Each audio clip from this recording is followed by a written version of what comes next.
Hola chicos y chicas, soy Brandon. Hoy les contaré una historia que se encuentra en el libro de Job, que forma parte de la categoría de poesía en la Biblia. No olviden ver nuestro canal en español y en la descripción encontrarán un enlace. Escuchemos la historia. Job era un hombre rico que vivía en la tierra de Uz. Poseía 7,000 ovejas, 3,000 camellos, 500 bueyes con yugo y 300 burros. Muchos siervos trabajaban para él, y era considerado el hombre más grande de todos los que vivían en el oriente. Job tuvo 7 hijos y 3 hijas. Era un hombre bueno, intachable y recto que evitaba el mal, y hacía sacrificios regularmente a Dios por él y por su familia. Un día, después de vagar por la tierra, Satanás se presentó ante Dios. ¿Has visto a mi siervo Job?, le preguntó Dios. No hay nadie como él. Es intachable y recto. Un hombre que teme a Dios y evita el mal. Satanás replicó que si le quitaban a Job sus riquezas, sus comodidades y su familia, entonces maldeciría a Dios. Dios permitió que Job fuera puesto a prueba y dio permiso a Satanás para quitarle todo lo que Job tenía, pero no permitió que Satanás dañara a Job. Un día llegó un mensajero para decirle a Job que los sabeos habían atacado y matado a sus sirvientes y robado sus bueyes y burros. Mientras hablaba, llegó otro mensajero para decir que el fuego de Dios había caído y quemado sus ovejas. Un tercer mensajero llegó para darle la noticia de que 3 bandas de asaltantes caldeos se habían llevado sus camellos. Un cuarto mensajero informó a Job de que sus hijos estaban comiendo en casa cuando un fuerte viento sopló desde el desierto. La casa se derrumbó sobre ellos y todos murieron. Job se levantó, rasgó su túnica y se afeitó la cabeza. Luego se postró en tierra y adoró. Se negó a maldecir a Dios por su sufrimiento y su pecado. Desnudo salí del vientre de mi madre, y desnudo me iré. Se lamentó Job. El Señor dio y el Señor ha quitado. Satanás, después de vagar de nuevo por la tierra, se presentó ante Dios. ¿Has visto a mi siervo Job, intachable y recto?, preguntó Dios. Aún conserva su integridad, aunque lo hayas arruinado sin motivo. Satanás replicó que si Job mismo fuera herido, entonces maldeciría a Dios. Dios permitió que Job fuera probado nuevamente, pero su vida debía ser preservada.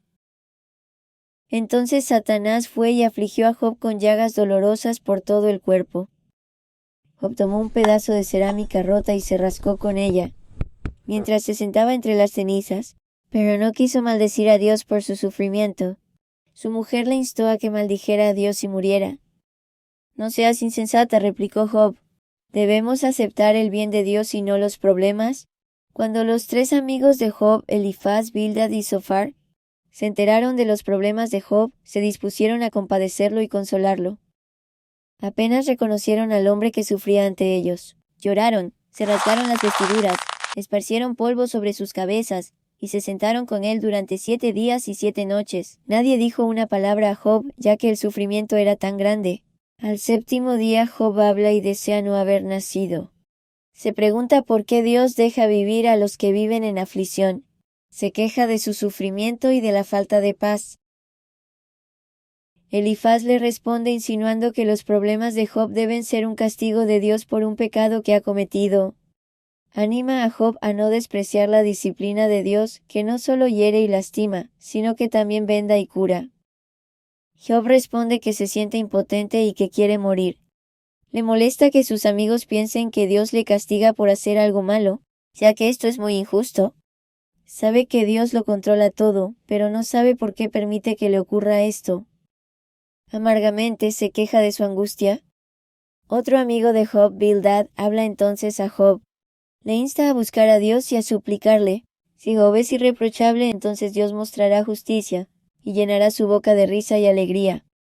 Job responde que no puede hacer nada para estar bien con Dios, que desearía que hubiera alguien que pudiera actuar como mediador entre Dios y él. El tercer amigo de Job, Zofar, se une a la discusión, acusando a Job de pecado y afirmando estar libre de culpa. Si Job se arrepintiera, se acabarían sus problemas. Job argumenta que no puede salvarse a sí mismo, haga lo que haga. Sin embargo, Dios ha prometido responder cuando le invoquemos. Elifaz sigue acusando a Job de haber hecho algo malo para merecer el sufrimiento que está padeciendo. Job siente que se le trata injustamente y pide ayuda a Dios, pero no obtiene respuesta.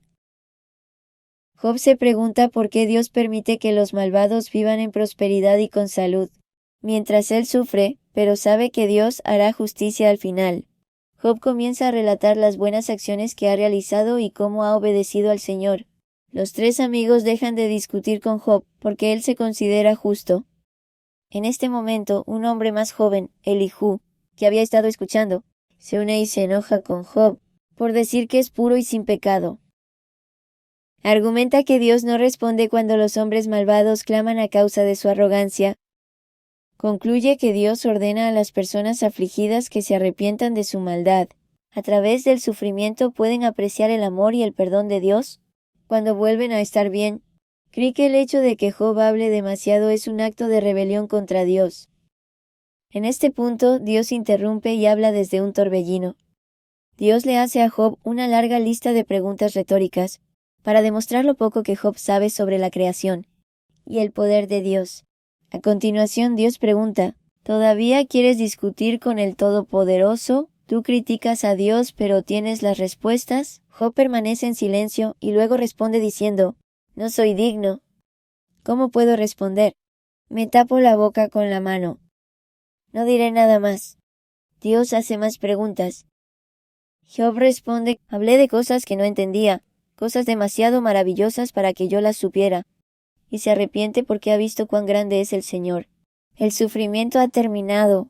El Señor se enfada con los tres amigos de Job por juzgar a Job injustamente. Se les dice que pidan oraciones a Job y que hagan un sacrificio. Job intercede por ellos y Dios les perdona. El Señor entonces bendice a Job con el doble de lo que tenía antes, nuevos hijos y una larga vida. Esta historia nos enseña que incluso cuando la vida es difícil, podemos confiar en Dios porque Él sabe lo que es mejor para nosotros. Job pasó por momentos muy difíciles, pero nunca dejó de creer en la bondad de Dios. Esto nos demuestra que las cosas malas no siempre ocurren porque hayamos hecho algo mal. E incluso cuando no lo entendemos, Dios sigue teniendo el control. Al igual que Job, debemos permanecer fieles, orar y confiar en que Dios nos ama y cuidará de nosotros. Recuerda, Dios te ama mucho y tiene grandes planes para ti. Gracias por vernos y por favor dale like y suscríbete. Nos vemos la próxima vez. Adiós.